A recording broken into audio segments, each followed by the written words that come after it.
What's the most inaccurate thing your child has ever been taught in school? My daughter's fourth grade teacher told her class that blood is blue inside your body and only turns red when it hits oxygen. Lily came home repeating this fact while showing me her veins. I gently explained that's actually not true. Blood is always red because of hemoglobin, just darker red in veins. She looked at me confused, but Mrs. Wilson showed us a whole PowerPoint about it, Dad. She even had diagrams from a science book. Next morning, I packed my work scrubs in my bag. I'm an ER nurse at Mercy General, and I was working a 3 p.m. shift anyway. I sent Mrs. Wilson an email asking if I could do a quick 15-minute presentation about blood for career day that afternoon. She loved the idea. When I arrived, Mrs. Wilson introduced me as Lily's dad, who works at the hospital. 28 kids stared up at me from their desks covered in Lisa Frank folders and Minecraft pencil cases.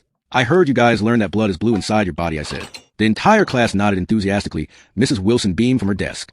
I pulled out a vacuum container blood collection tube from my pocket. This is what we use to draw blood at the hospital. The tube creates a vacuum. No oxygen inside at all. Mrs. Wilson's smile started fading as I explained when we draw blood with these, it never touches oxygen until we pop the cap off, but I showed photos on my phone of sealed blood tubes. She still read. The kids were fascinated. I showed the medical textbook pages on my tablet. Mrs. Wilson kept clearing her throat, her face getting redder than the blood samples on my screen. But our textbook says it's blue, one boy argued, pointing to their science book. I walked over and checked the publication date, 1998. Medicine updates pretty fast, I explained. We used to think lots of things that turned out to be wrong. Mrs. Wilson suddenly stood up and say, "Well, thank you for that interesting presentation, Mr. Johnson, but we need to move on to math now." I nodded and started packing up when a girl raised her hand. "So our textbook is wrong." The class erupted in whispers. Mrs. Wilson's voice got tight. "The curriculum says actually," I interrupted, pulling up the state science standards on my phone. "The current curriculum specifically mentions this myth as something to correct." I showed her the screen. That's when she asked me to step into the hallway. The kids watched wide-eyed as the door closed behind us. "Do you have any idea how hard it is to teach these kids when parents undermine my authority?" She hissed. "Now they'll question everything I say." I kept my voice calm. "Isn't that exactly what we want them to do, question things and learn critical thinking? I've been teaching for 22 years. She snapped. "I'm not changing my whole curriculum because some nurse thinks he knows better than our textbooks." That night, Lily asked me if she was in trouble because Mrs. Wilson kept giving her mean looks all afternoon. I assured her she wasn't. The next day, Mrs. Wilson announced a pop quiz with questions like, "What color is blood inside the body?" Lily answered, "Red," and got marked wrong.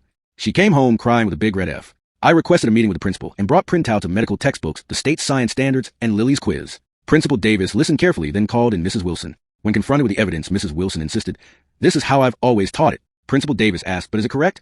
After a long pause, Mrs. Wilson said, "It's what the children understand better." I lost it. My daughter is crying every morning before school because she's afraid of getting FS for writing down the truth. Later, the school replaced their 1998 science books. Mrs. Wilson was required to attend professional development on current scientific standards. On Lily's next report card, Mrs. Wilson wrote, "Excellent critical thinking skills." But at the parent-teacher conference, she wouldn't look me in the eye, and when I signed up to help with the science fair, I noticed my name had been crossed off the volunteer list. Lily still checks with me whenever she learns something new at school. "Dad, is this actually true, or is it just a Mrs. Wilson truth?"